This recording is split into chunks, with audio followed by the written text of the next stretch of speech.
Should we start or what? I think so. Yeah, please. So hello. Good evening, everyone. I am Mandira, and thank you for joining us today, students from DPS Gurgaon, as well as friends of the museum from all over the world. I presume everyone can hear me. So to talk about Amarnath Segar, the private collection is a repository of artworks and archives of the Indian modern artist. The museum is based in New Delhi's Jangpura extension and intends to create a deeper awareness and appreciation of the artist's contribution to Indian art. The display in the museum points towards his versatility and nature as an artist, his investigations drawing attention to his constant vocation for exploring the expressive possibilities of any medium. One of Segal's aspirations had always been to help nurture creativity and help young talent. Today, his legacy lives on as the Segal Museum, which hopes to serve as a catalyst in the field of art. So joining us today is a man of many avatars, critically acclaimed chef, restaurateur, farmer, author, and can I say photographer?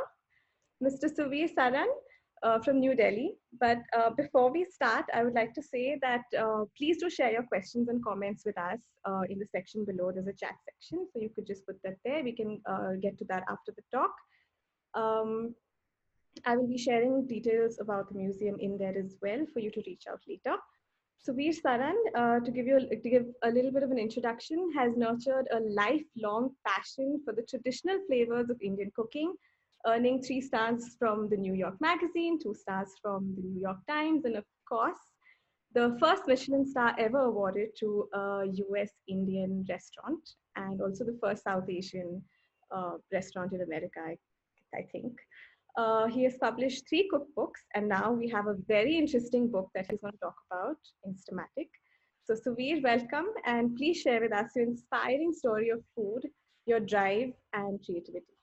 Thank you, Mandira, and I'm grateful to the Amarnath Segal Museum and the collective to have me over. It's an honor to be associated with a man that we've read about in art school and whose work has inspired so many of us across the world. So thank you to everybody that made this happen. My life is a story of Instamatic, Insta moments, and Insta wisdom and Insta revelations that open doors, opportunities, and avenues to a 20-year-old, 18-year-old who left home from Delhi to Bombay.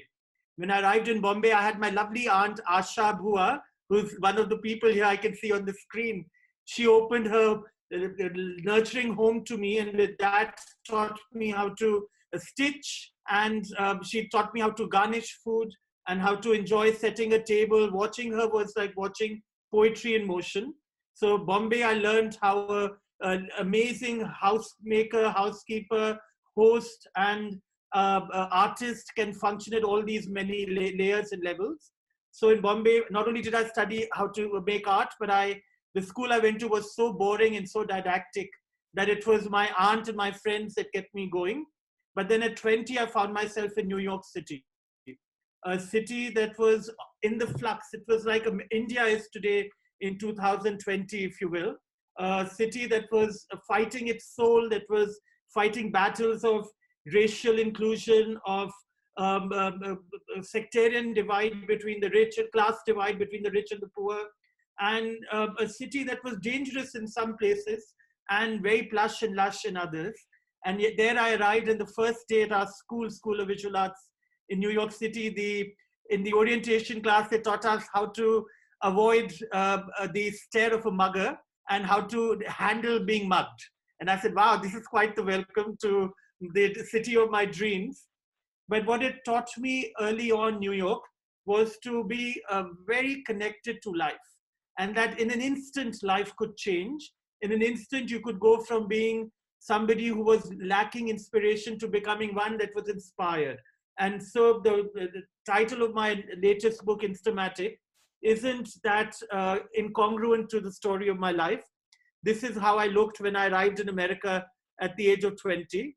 A man with long hair, not different from Mr. Segal's. I think artists and long hair can maybe go hand in hand. But this is me waking up in New York So my teachers would think I was more a rock star, less an artist. And this is the city I used to call home till 2019. But in Manhattan, what I learned was that the city that had these incredible skyscrapers, tall buildings, incredible architecture, beautiful art and museums, was also a city of stories and souls, of aspirations and hopes, of dreams and the breaking down of dreams all happened. And to be grounded in that city, you didn't have to look up. You had to look at eye level and just a little above eye level. And you saw others like you that too were living in this utopia where magic would happen because you sought it, you found it, you discovered it, and you grabbed it while you could. And in between going to school and working as a retailer at the Metropolitan Museum of Art first, and then I worked at Henry Bendel and Bergdorf Goodman, then I became a caterer. I was cooking every day at 5:30 or 6 in the morning to take breakfast to my co-workers and employees at work. Then I would come home at around 6:37 and start cooking to lay out dinner by 9:30, 10. And anywhere from 15, 20 to 100 people would show up at these dinner parties, depending on how much I'd planned and how many people I'd allowed to bring friends with them. And the who's who of the planet would show up, actors from Hollywood, visiting actors, struggling actors from Bollywood, who've since become big stars of Bollywood. They would all show up because they'd heard this one kid in New York cooks delicious food and has an open home, the Grand Central of eating. So here you can see some of my creations. The one with the white dusting of cheese on top is a Bengan ka bharta bruschetta. So it was a bruschetta made with bharta with a raisin chutney drizzled on top of it and a sheep's milk cheese as a garnish. The one on the bottom right are my lemon rice arancini. So these are lemon rice balls in a green curry made with curry patta and mint and cilantro. And then it has a oil made with basil. And then you have a tomato chutney and marigold blossoms. So that's the dish that we would serve at the restaurant. I think Nandita Didi and Rajan may have had it at Tapestry.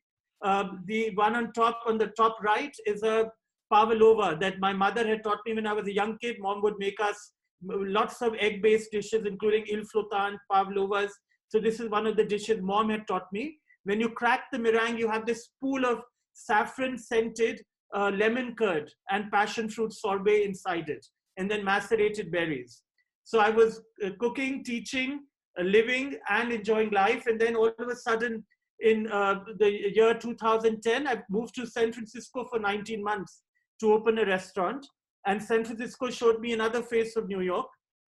Yeah, in the middle of the night, I lived in the tallest building of San Francisco in the penthouse apartment on the 34th floor. And from 10:30, 11 at night till 5 in the morning, this was the light going from this to a little darker. And I would sing. I would just sing songs to the city. I would sing my ode to life and living.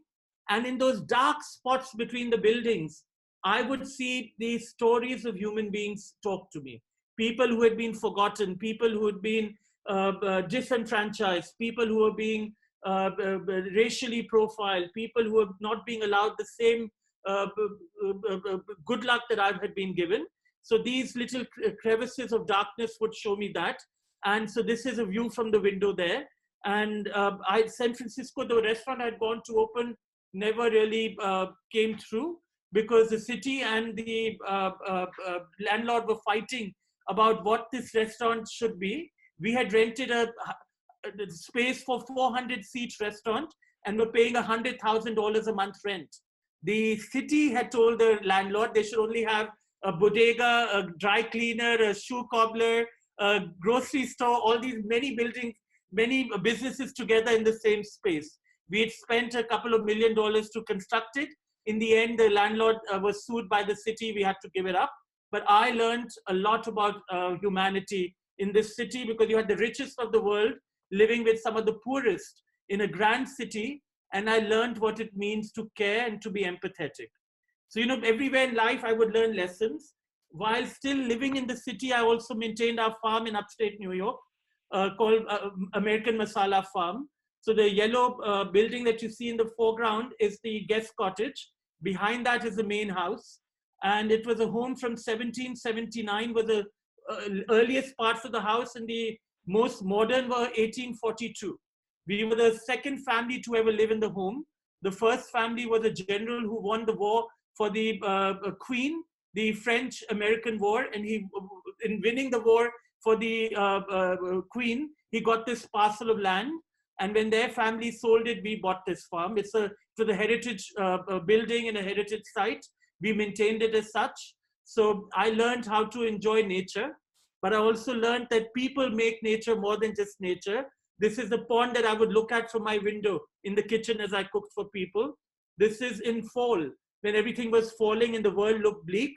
At the ugliest, this is what it looked like. In winter, you think of, it's the cold season, but what I learned by spending winter days in minus 30 degrees was not the coldness of the temperature, but how a cold heart can be even more damaging and dangerous than a cold geography. That, you know, the human spirit, when it's bereft of empathy and kindness and generosity of spirit, it's even cooler than ice and cooler than snow. So I learned how to appreciate nature, but also study humanity for a lack of warmth. That's what the farm taught me.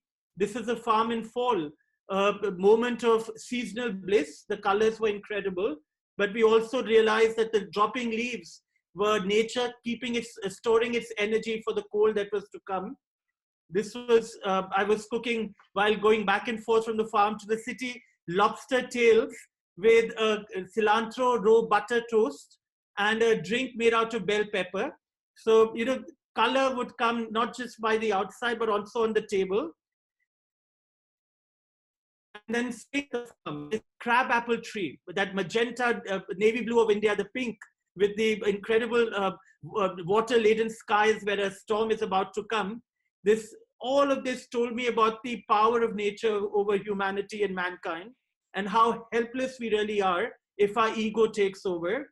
And while doing that, I would go back to the city and cook. This is a steak that I've made with root vegetables that have been caramelized on the foreground. And at the back is a vegetable baklava made with confit tomatoes, sauteed spinach greens, and pureed beets in between phyllo dough that has herbs that have been baked into it. So I was living a very rugged life and then making this very fanciful food all at once, the rurality and dichotomies of life coming to fore. This is the farm in summer. Ducks and geese you can see between the yellow guest cottage and the green of the pond. You can see those little white creatures. Those are my favorite animals ever. My partner Charlie coming from feeding the animals. How could anybody hate or question another human being after seeing such beauty? I learned how to live wholly at the farm, but I also learned never to become a human devil. Because, you know, when human beings forget that they are one with the other, we become terrorists and miscreants and hate mongers that literally denude the planet of its beauty. So I would go back and forth, but then the anchor for me always was the city of Manhattan. Here you can see the World Trade Center in its new form.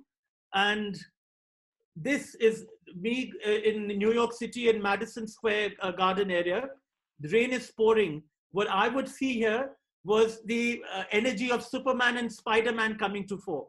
That life never stopped. Rain, storm, New Yorkers kept going. But what were we chasing? We may be chasing money, but we were also chasing that dream of us being one as humans that came from small and big towns to make it big in Manhattan, a city where everybody was equal. You had equal opportunity. If you were smart enough to grab them in an instant moment, you could become just about anybody you wanted to be. So all these cars buzzing about, the human spirit always was grounded in Manhattan. And here I've made a dish that the New York Times did a story on. The sauce, the kurma, that cream sauce with the nuts on top of it, is a kurma made with 51 spices and aromatics.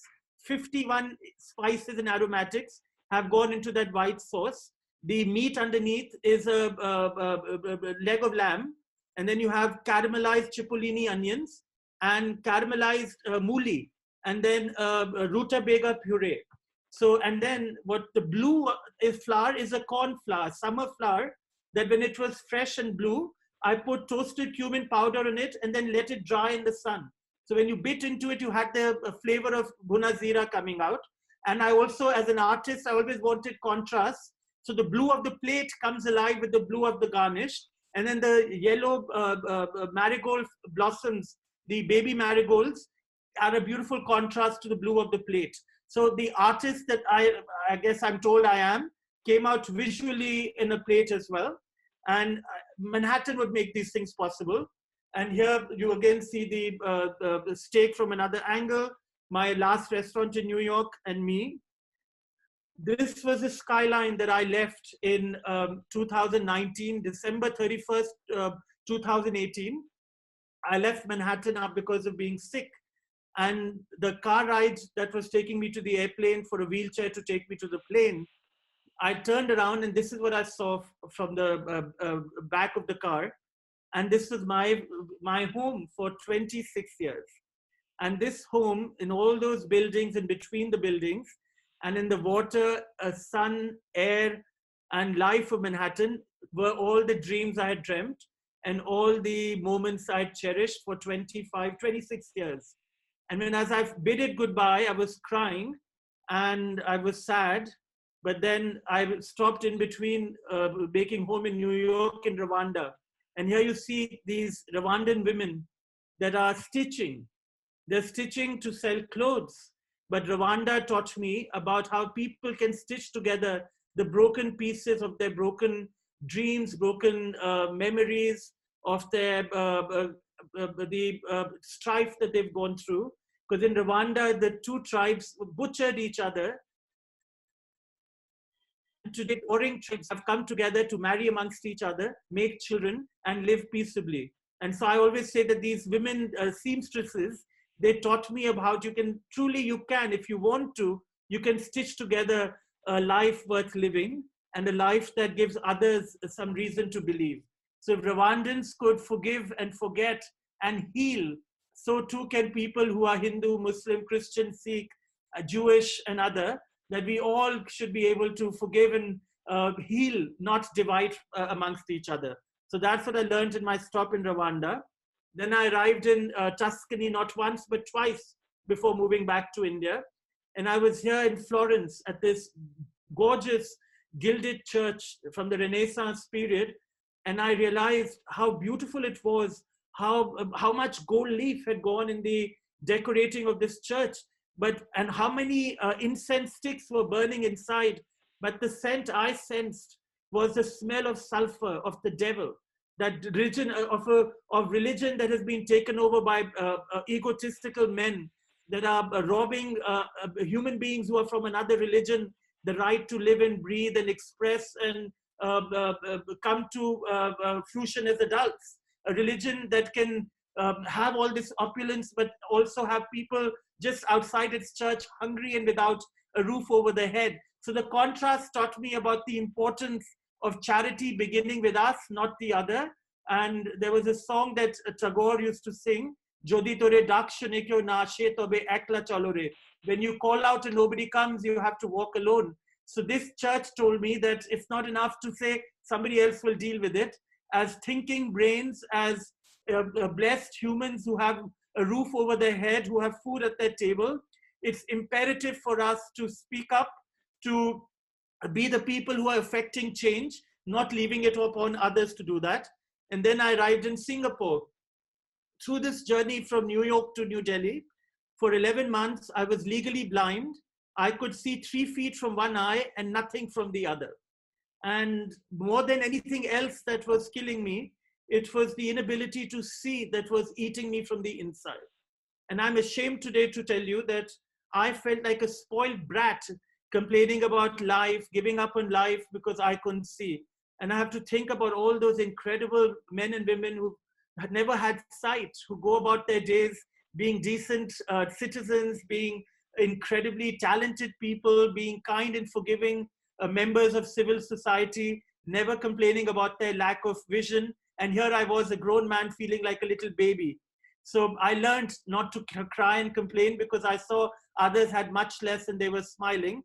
And here I was in a mall in Singapore, dining with my cousin Gautam, a successful banker. And while they were all eating their dim sum, I shot this photograph. I would shoot photographs, not because I thought there was art in them. I would shoot them to see the world that I couldn't see. And in this image, I saw a young boy who looked like me, not in his looks, but the same age that I was in Manhattan when I arrived first in New York City. And I thought, see, he's staring somewhere. And I used to stare like that just into the oblivion, because I had no idea who I was. And I realized we all have a journey to make, a story to tell, dreams to realize, and hopes to accomplish. So in this image, I saw that. And I wrote a piece that was, I think, 300 words long. And I posted it on social media. And the next day, Frances Mays, the woman who wrote Under the Tuscan Sun, the largest published book in man's history, she called me and she said, Suvir, your writing is food for Proust. You must write a book now that's not a cookbook, but a book of words. And then my publisher came to me and a couple of other friends, and the idea of Instamatic came. But the reason I share that is that when you live life with open eyes, when you live the life of an artist who squints and pauses, who takes breaks between doing what other people have told them to do, life is always sending gifts our way. Life is forever giving us opportunities to grab. Life is forever giving us reason to live. We just have to give life a chance. And that's why I say Instamatic, because every second that we live and breathe, there's an opportunity coming our way from the everyday functioning of life. Time will live with or without us. We have to learn to become one with time. So here I was in Singapore on my way coming home. This young kid taught me that I too was young once.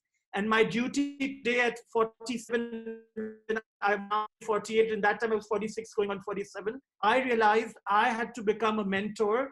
I had to become a teacher. I had to become a guide. I had to be the pillar of support and the opener of doors for others that age who are coming of age, who also have dreams and aspirations. Because when I arrived in New York, I would reach a place and doors would open, and then further doors would open from them to new opportunities that all made me sing, dance, and smile with glee. So it's now upon me to open those opportunities for others. So that's what Singapore taught me. And then I arrived in India January 1st of 2019. And I was going to my cousins in Noida. And on my way from the Barapulla bridge to Noida, this is what I saw. And I said, look, we keep saying how beautiful Italy is and how beautiful all these other countries are. But in abject poverty in the Nizamuddin Basti, look at the colors in those homes. And if you pause, it makes you realize those lives matter too. They are beautiful too. They have struggles, they have strife. And we, instead of just dreaming of Italy and France and shores beyond our borders, if we invest in these people, these lives, and our own, there's so much beauty there, and there's also much to support there. So my first day in India taught me this as I was riding from South Extension to Nizamuddin. And this was the place where I had morning tea with my mom. And I looked up at the Indian sky.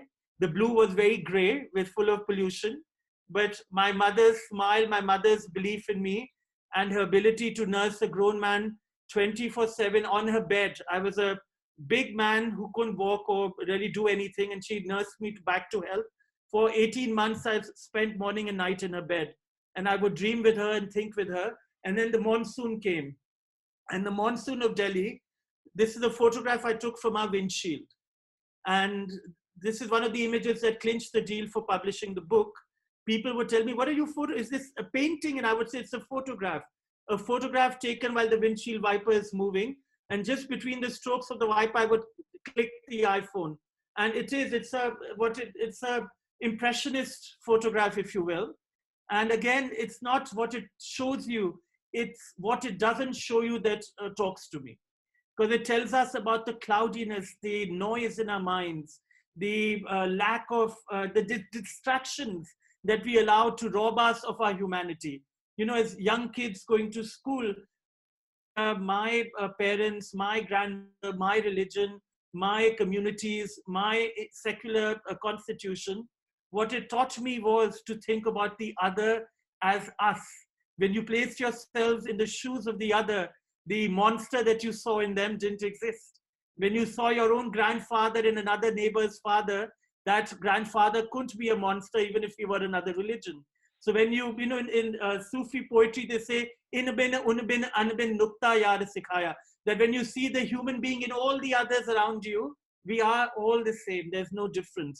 So in this image, it's not what I see, it's what I can't see beyond that haunts me.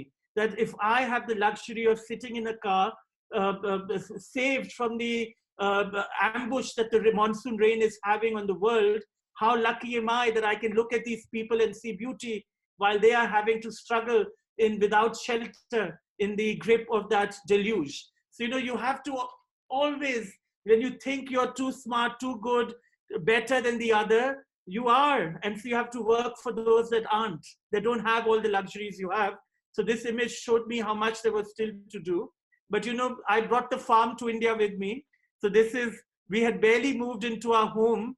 These trees were coming. And I remembered that friends in New York would tell me that Charlie and I had a Hollywood farm. And I said, why do you say that? We had transplanted big plants into our farm so that without having to wait 40, 50 years for the tree to mature, we could bask in their shade and in their flowers immediately. So we spent the expense of buying large trees and large plants, and we did the same for Delhi. This is the beginning of the garden. Why did I need a garden in the city? For me, city life, as a human being who loves humanity and people and diversity and plurality, living in a farm was actually torturous. I didn't live at my farm in New York to be in a farm. I lived there to raise chickens. I had 200 chickens, 100 ducks and geese, and 50 guinea hens, and around 48 alpacas, and a partridge and a pear tree. So I did not go to the farm to chase plants, greenery, and nature. I wanted a place where I could raise chickens, hug them, kiss them, have them jumping on top of me, and be one with them. The human beings that I saw around the farm were people that you can see in many places and cultures and cities around the world, people who had been neglected. In rural America, as in rural India and small town India, you have a lot of class divide. You have the rich and you have the poor. The poor have been ignored, they've been forgotten, they've been disenfranchised, they don't have the same amenities. In Manhattan, I had fiber optics connecting me to the world. In upstate New York in 2019, I had a dial-up modem to contend with to get online. A lot of my neighbors never went online. For them, it was interweb, not internet. They looked at somebody like me and thought terrorist. While my Hindu friends think of a Muslim as a terrorist, in America, your Hindu brother is considered a terrorist. So, you know, that was the ugliness of being the other. So that's the reason I hope that all my fellow Hindus and Muslims realize that in lands afar, no matter who we are, when we are the other, we are also being hated in the same way we hate the other.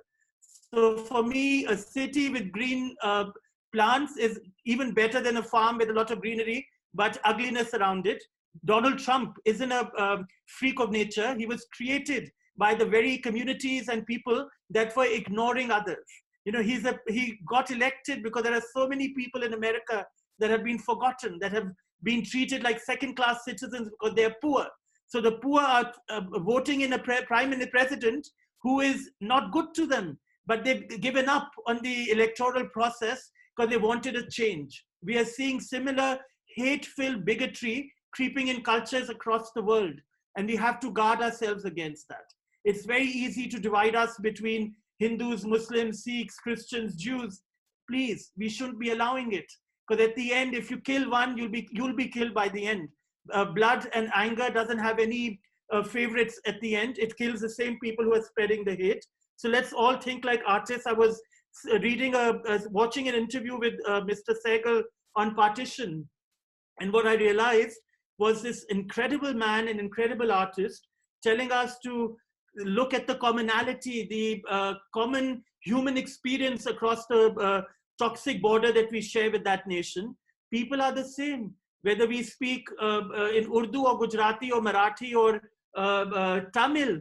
Our Indian collective, our subcontinental aspirations and dreams and hopes are pretty much mirroring each other. So why allow ourselves to be divided by religion, which in its essence is what should unite us? So these plants were to teach me about the people I never wanted to become like, not to give me oxygen. Oxygen I get from city life by living with people who fight all the divides and become one with our common aspirations.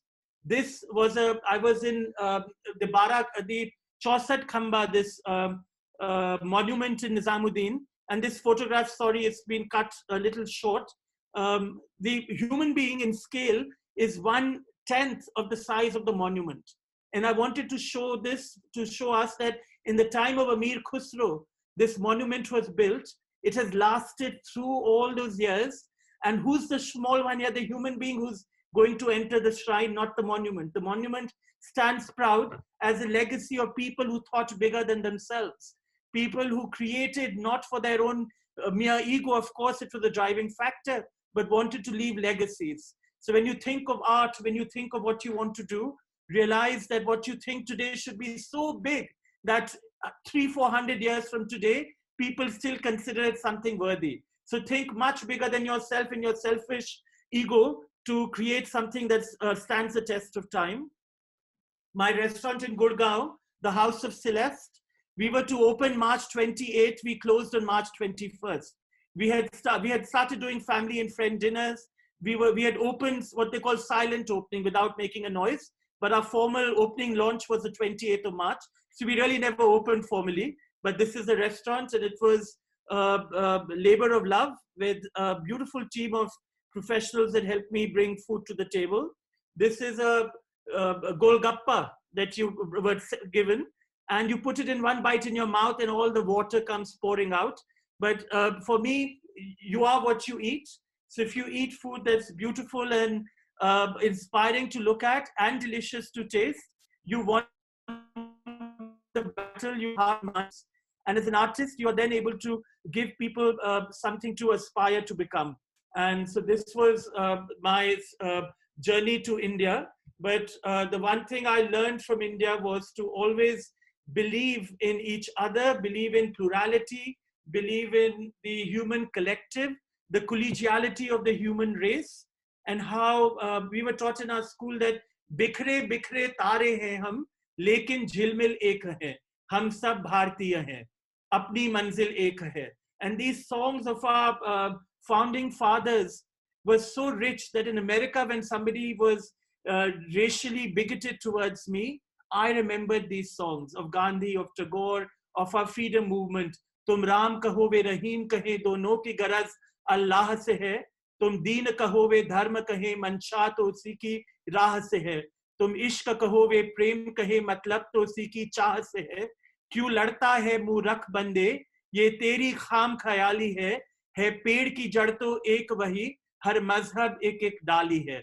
So whenever somebody called me a brown man, effing Arab, a stinky terrorist, idolatrous Hindu, a smelly curry boy, I remembered these songs of favorites of Gandhi. And it taught me that, forgive this man because he doesn't know what he's doing. And I would smile and rise above and not hate back.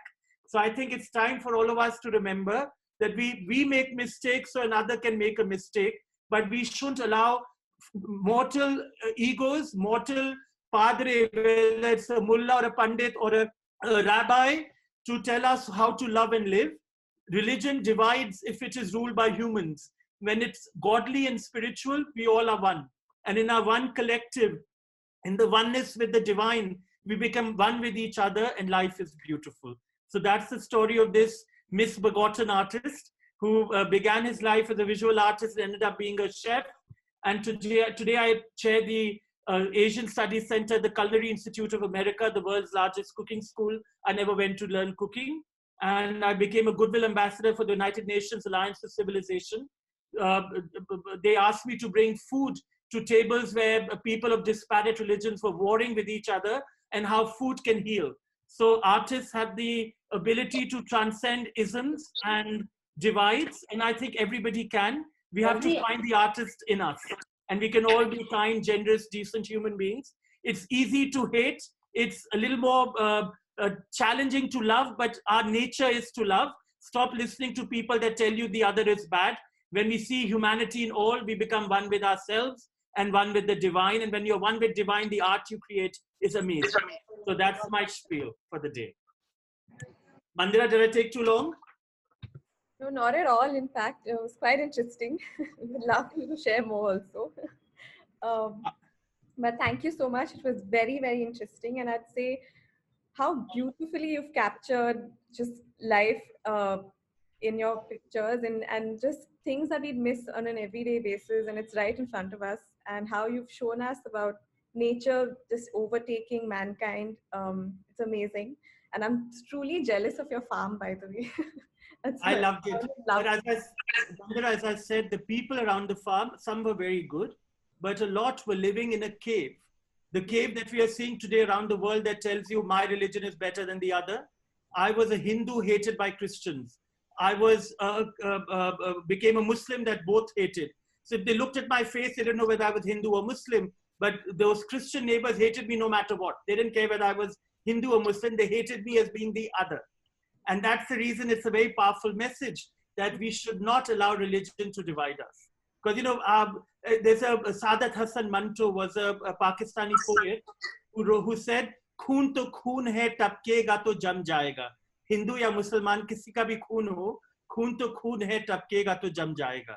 So, you know, we have to learn those lessons that our poetry, Urdu poetry, Hindi poetry, Maithili Sharan Gupta, Mahadevi Varma, these were incredible souls that have taught us in India for millennia that we are jhilmil jhilmil tare hain, hum bikhre bikhre tare hain, lekin jhilmil ek hain. That our culture is beyond that, and we are becoming more like the organized religions of the West in hating, because our religion was about being inclusive. And I hope India can go back to being the inclusive country, because we have so much to share with the world. Because our religion rose whenever other religion went down, we rose high. So that's the India we must remember. And the farm was void of that humanity that India had. In India, you go to a village, the poor give you food, they give you warm welcome, they smile. A poor man who has nothing, no limbs, looks at a rich person with a Chanel bag and a diamond, he doesn't kill them, he smiles and says namaste. That's the humanity of India. We must never forget it. Nandita Didi, do you have something to say?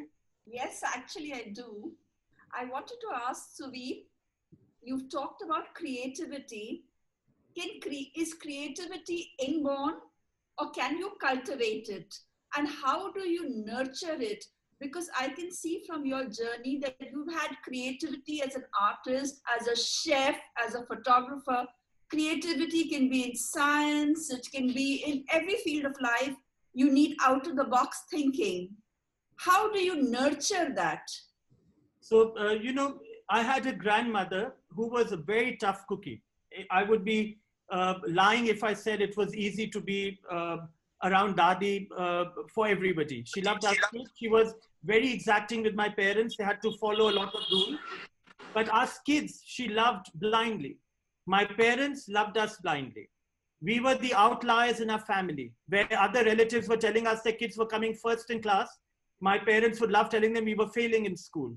But what they never did was, they didn't lie, but they also never told us what to do. They knew their children had some, they knew we were kids, we were growing. And when the results would come, the relatives who were kids were coming first, were coming at the bottom level of the 12th exams. We were shining in the higher levels. My parents, in not lying about who their kids were, they allowed us to live. They allowed us to be ourselves. We had to touch the feet of elders. We had to lift the bags of the neighbors who were above a certain age walking around the streets. Papa would tell us, go walk the lady or the gent to their home. They allowed us to do what we needed to do as long as we were civil members of our society.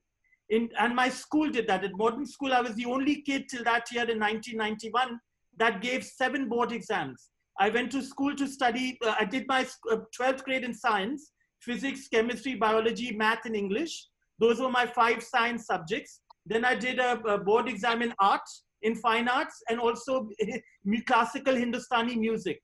I gave 7 board exams. My teachers, I would bunk classes. I would take a chemistry class every 3 days because I had to take music and art classes as well. So the school was very adult. They allowed this young kid to bunk classes. I would fail in my exam, but they knew my mind was there. The marks were just reflective of my distraction. So my principal, I went to him, I said, why did you allow this? He said, we believed in you. We knew the system would fail you, but we believed in who you were, how you were going about doing things. I think all of us can be creative, but to be creative, you have to inculcate humanity. You have to believe in yourself. You have to be given the freedom to think.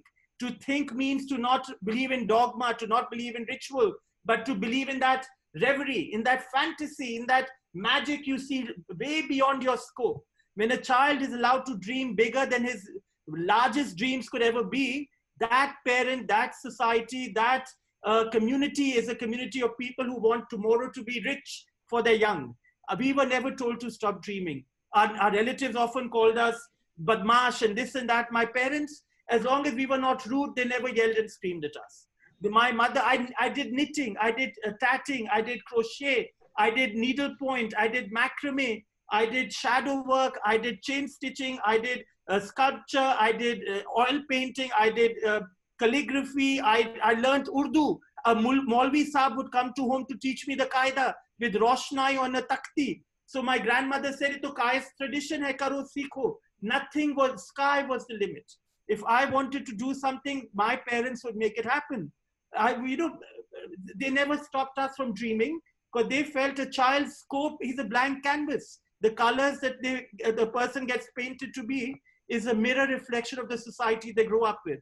If you're a hateful bigot and a murderer, society has made you that. You weren't born like that.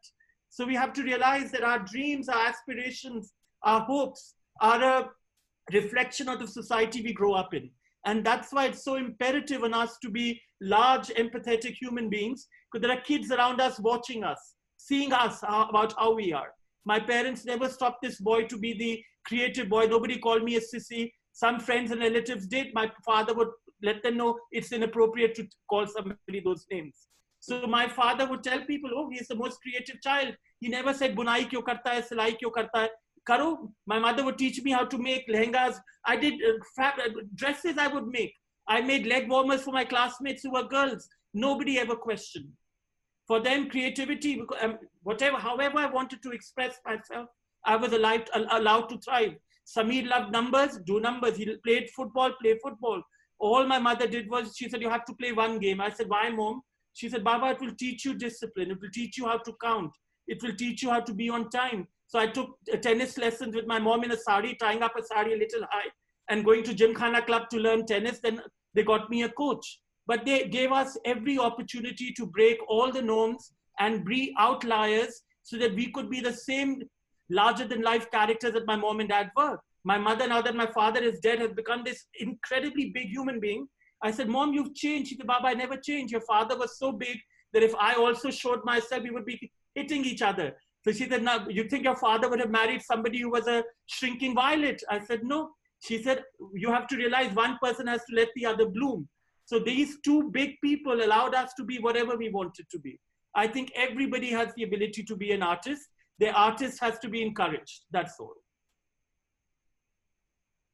Rajan, did you have something to say? I have a question, kind of follow-up. So first of all, congratulations. What an incredible story and beautifully sewed up together as the dresses you did when you were a kid. There's no question. Lovely. My question to you is, a creative life the way you have, is there a plan that you have, like you plan your dishes? You know what you're going to create.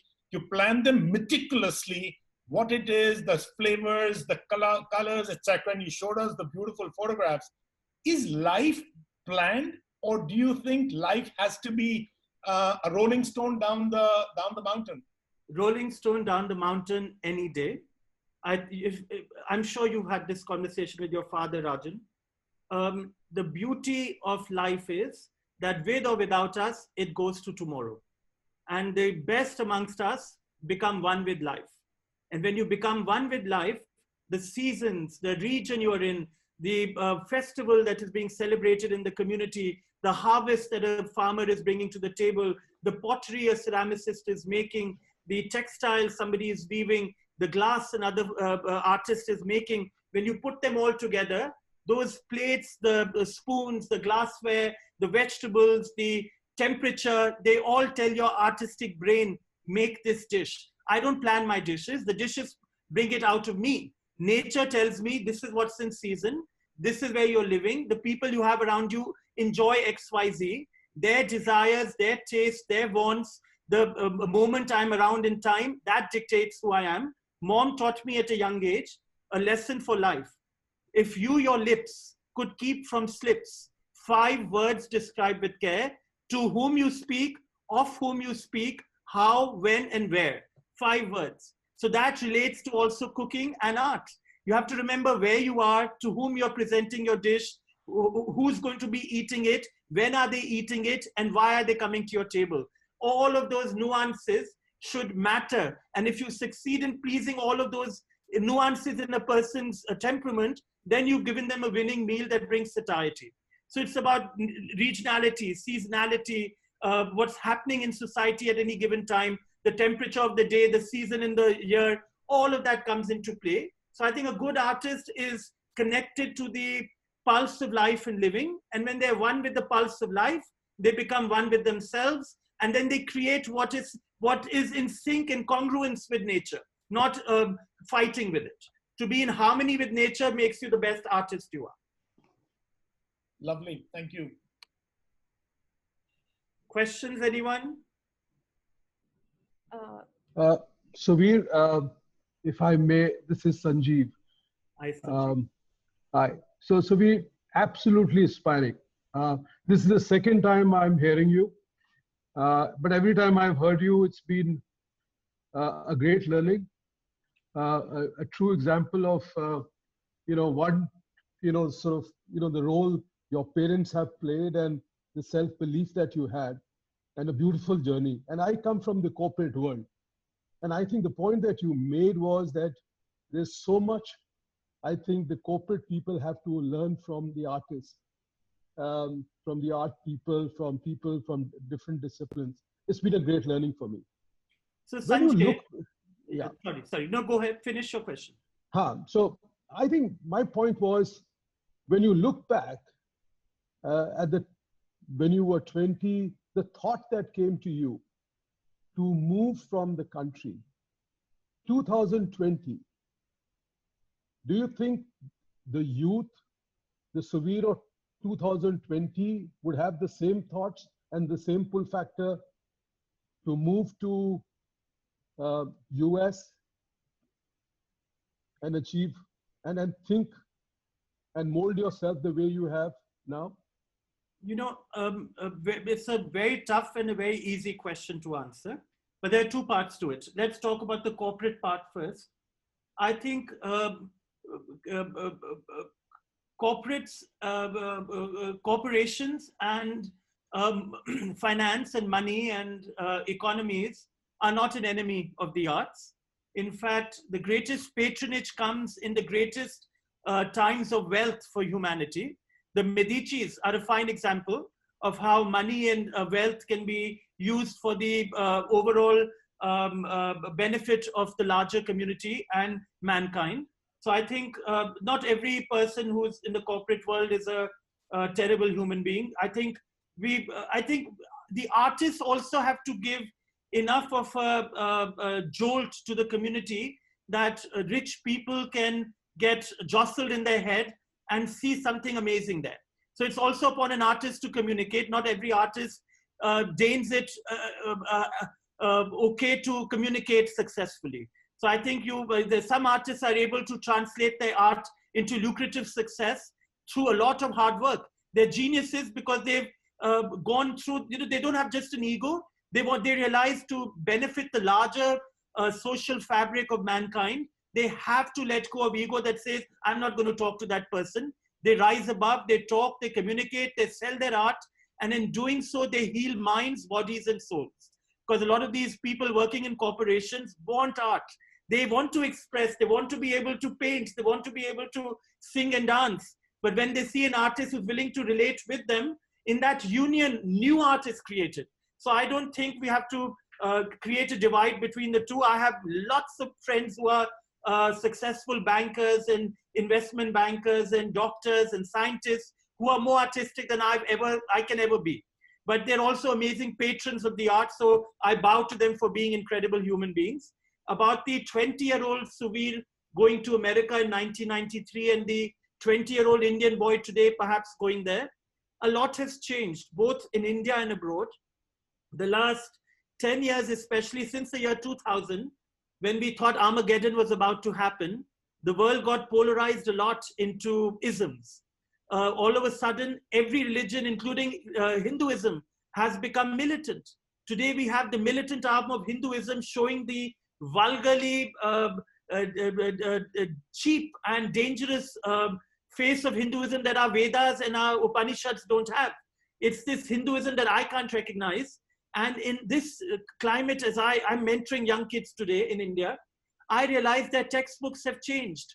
The hopes and dreams and visions that I had been taught, the stories of our founding fathers, of our freedom struggle, of a world that was considered a global village, that has gone across the world. In America, we are becoming more America-centric. In India, we are becoming more Hindu-centric. In Pakistan, they're becoming Islamo-centric.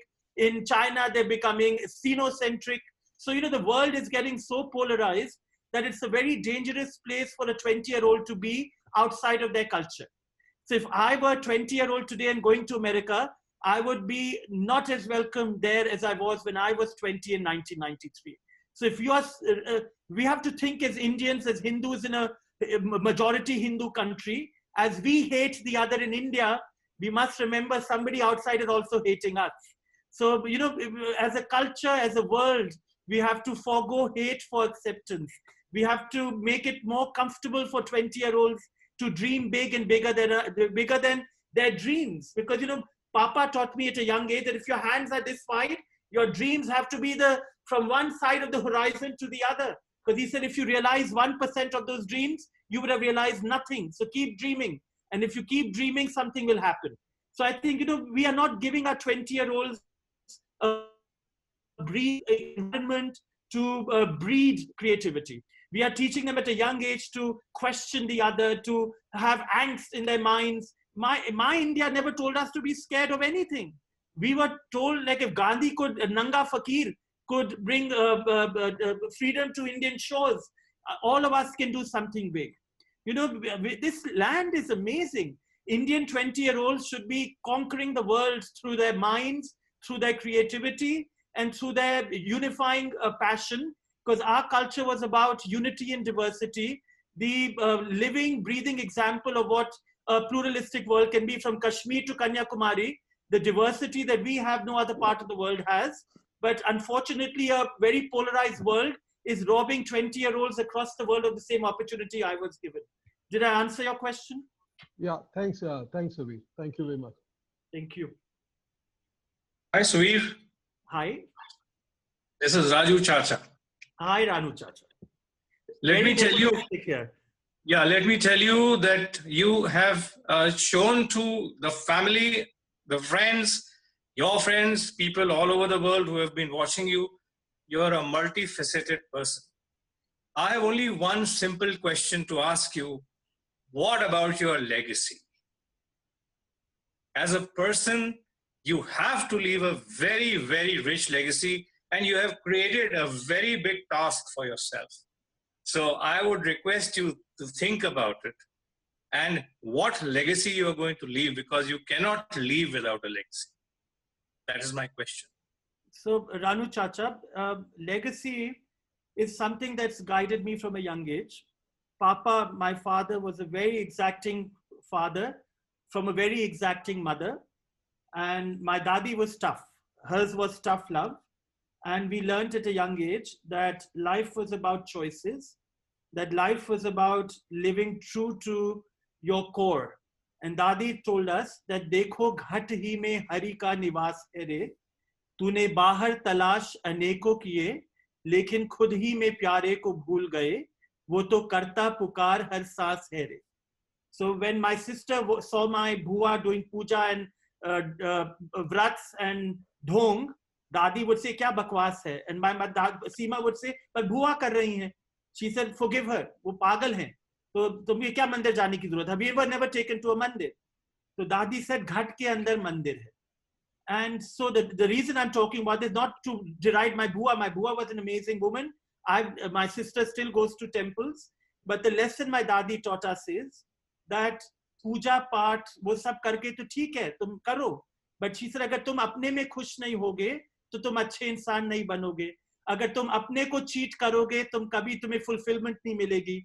अगर तुम भूखे रह जाओगे कुछ dream को achieve करने में, तुम्हें कभी तुम जीते जीते तुम्हें हंसी नहीं आएगी. तो फिर उसको पापा would say the next line, Kabir का दोहा, कि जब आते हैं इस दुनिया में हम लोग, हम रोते और पूरी दुनिया हंसती है. जब हम जाएं तो पूरी दुनिया को रोना चाहिए और हम हंसते हंसते जाएं. So what they taught us was live today as if it were your last day to live, and do everything to the best you can. And when you do it to the best you can, there are no regrets tomorrow. And the legacy you live is to have lived every day to the fullest. I sleep 3 to 3.5 hours like my mother and my brother and my nana. But we read all the books we want to read. We do all the work that we want to do. If I see somebody being oppressed, I speak up. If I see somebody calling another minority person wrong, I speak up. Papa said, don't wait to speak out. Don't wait to achieve your dreams. Don't wait for tomorrow. Pal mein parli hoegi, bahuri karega kab. So do everything you can today. And that is the India that we were taught about, of life and living we were taught about between Papa, Dadi, and Mummy and Nana. The legacy, I think, Ranu Chacha, history will tell what I left or didn't leave.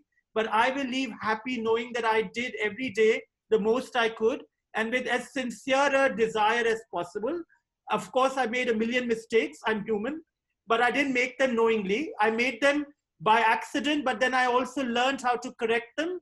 And the next day I tried to do the same thing without making a mistake. And with each mistake, I learned a lesson.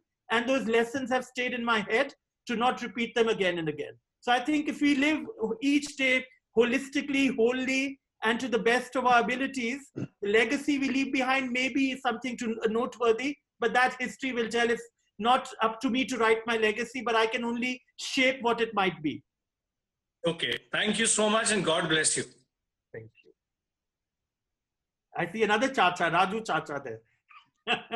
That was Raju Chacha only. Oh, you asked the question. Okay. Sorry, Raju Chacha. That was Raju Chacha. This is Ajay Chacha.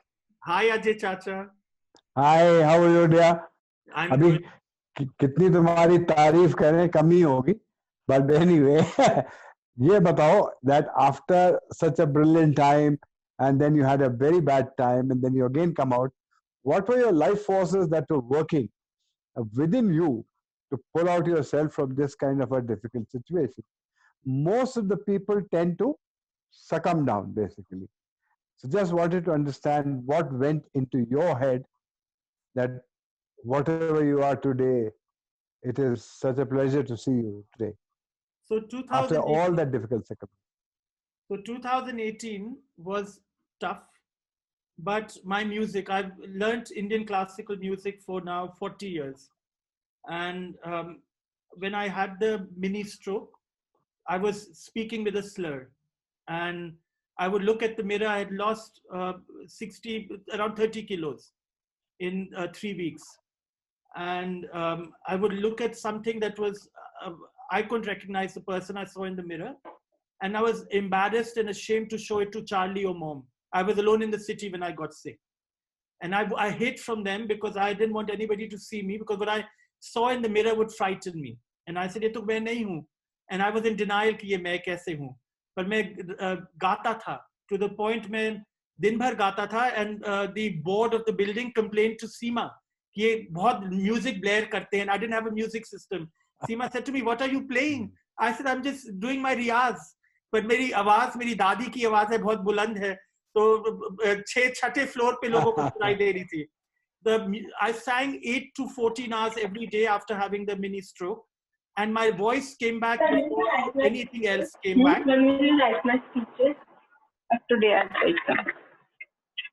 So my voice came back before anything, and as my voice came back, I started seeing hope.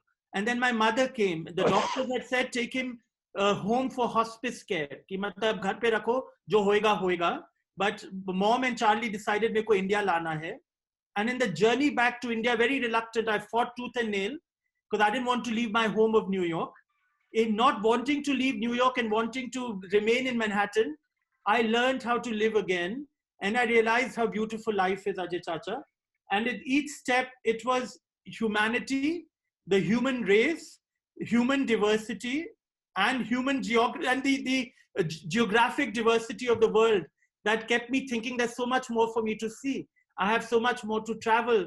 I have so many more dishes to make, so many more photographs to click, so many more rags to practice, that I didn't give up in the end. But I'd given up. I had almost died. And I found strength again, because all of a sudden I realized there was so much more still to create and touch. So that's what kept me going. And relatives and family and friends and life, they were good friends to me always. So I bow my head to every human being, all of you here, and many unknown people who would listen to me or send me fan mail, who kept telling me to believe. I owe it to all of the human race who stood by me, and I thank them for having given me strength to cope.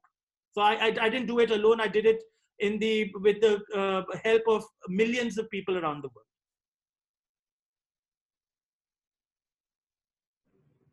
Great. Thanks. Thank you. Thank you, everyone. Suvir, I think we're running out of time now. If there's anybody else who has questions, we can probably do one more and we can slowly wrap up. Wonderful. Suvir, you are amazing. Oh, another chacha. Look at my chacha, that's so loving. You've left me speechless. You are too kind, Vishu Chacha. Chachi, namaste. Namaste. But see, it's truly we have inspiring, and my admiration for you remains. And no, I've done nothing great. You said you're very multifaceted. No, Chachi. In fact, if I can wrap up with one word, I am not special at all.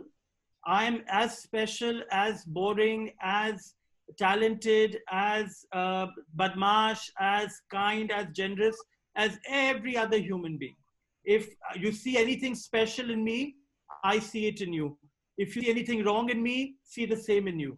Because at the end, we are all the same.